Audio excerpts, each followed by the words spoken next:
কৰি আছে দাদা। তাৰপিছত আহি পেলাই মই লগে লগে গোসাইগাঁও অচি ছাৰক ফোন কৰিলোঁ। মোৰ ভইচ ৰেকৰ্ডিঙো আছে। মই ক'লোঁ ছাৰ এনে কথা যে মানুহজন এনেকুৱা অৱস্থাত আছে যে আপুনি হ'ব বুলি ক'ল। অঁ ঠিক আছে হ'ব দিয়া বুলি ক'ল। তাৰপিছত অচি ছাৰে মোটামুটি 40-50 মিনিটৰ পিছত মানুহ পঠাইছে। গোসাইগাঁও থানাৰ পৰা ইয়ালৈকে অহাটো হাইষ্ট হ'লে 5 মিনিটৰ ৰাস্তা এটা হয়, বেছি টাইম নহয়। এইখিনি আহাতে ইমান টাইম প্ৰশাসনক কিয় লাগিল?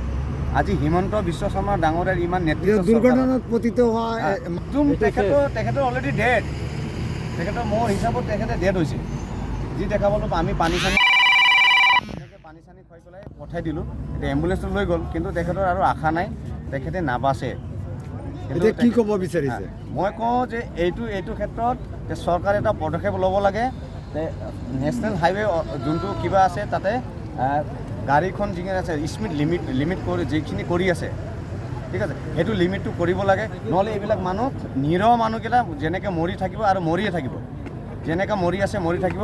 আৰু গতিকে মই BTC চৰকাৰ যোনটো প্ৰমোদ বড়ো ডাঙৰীয়া, মই তেখেতকো কৈছোঁ যে আপুনি অলপমান BTCৰ ক্ষেত্ৰত যিখিনি কিবা আছে সেইখিনি আপুনি চাব লাগে। আৰু ডক্টৰ হিমন্ত বিশ্ব শৰ্মা আমাৰ CM ছাৰক কৈছোঁ যে যোন মানুহটো আজি যি ঘটনাটো হ'ল, তেখেতৰ ঘৰত মই মোৰ শুনা মতে দেই, শুনা মতে তেখেতে ফেমিলিটো প্ৰেগনেণ্ট বুলি শুনা পাইছোঁ। তেখেতক ক্ষতিপূৰণটো পূৰা দিব লাগে। আৰু যেতিয়ালৈ সেইখিনি মই হুংকাৰ দি গ'লোঁ, এই গাড়ীখন ইয়াৰ পৰা যাব নোৱাৰে, আমি যাব নিদিওঁ ইয়াৰ পৰা।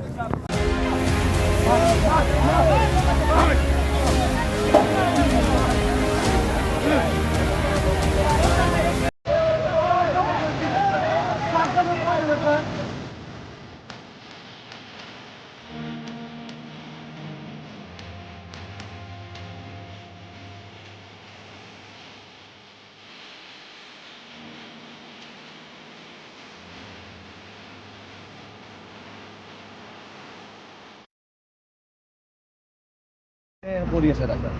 তাৰপিছত আহি পেলাই মই লগে লগে গোসাইগাঁও অচি ছাৰক ফোন কৰিলোঁ। মোৰ ভইচ ৰেকৰ্ডিঙো আছে। মই ক'লোঁ ছাৰ এনে কথা যে মানুহজন এনেকুৱা অৱস্থাত আছে যে আপুনি হ'ব বুলি ক'ল। অঁ ঠিক আছে হ'ব দিয়া বুলি ক'ল। তাৰপিছত অচি ছাৰে মোটামুটি 40-50 মিনিটৰ পিছত মানুহ পঠাইছে। গোসাইগাঁও থানাৰ পৰা ইয়ালৈকে অহাটো হাইষ্ট হ'লে 5 মিনিটৰ ৰাস্তা এটা হয়, বেছি টাইম নহয়। এইখিনি আহাতে ইমান টাইম প্ৰশাসনক কিয় লাগিল? আজি হিমন্ত বিশ্ব শৰ্মা ডাঙৰীয়াৰ ইমান নেতৃত্ব দুৰ্ঘটনাত পতিত হোৱা তেখেতৰ অলৰেডি ডেড। তেখেতৰ মোৰ হিচাপত তেখেতে ডেড হৈছে। যি দেখা পালোঁ আমি পানী চানী খুৱাই পেলাই পঠাই দিলোঁ। এতিয়া এম্বুলেঞ্চটো লৈ গ'ল, কিন্তু তেখেতৰ আৰু আশা নাই, তেখেতে নাবাচে। এতিয়া কি ক'ব বিচাৰিছে? মই কওঁ যে এইটো ক্ষেত্ৰত যে চৰকাৰে এটা পদক্ষেপ ল'ব লাগে। নেশ্যনেল হাইৱে যোনটো কিবা আছে তাতে গাড়ীখন যিখিনি আছে স্পীড লিমিট কৰি যিখিনি কৰি আছে, ঠিক আছে, সেইটো লিমিটটো কৰিব লাগে। নহ'লে এইবিলাক মানুহ নিৰহ মানুহকেইটা যেনেকৈ মৰি থাকিব আৰু মৰিয়ে থাকিব, যেনেকৈ মৰি আছে মৰি থাকিব।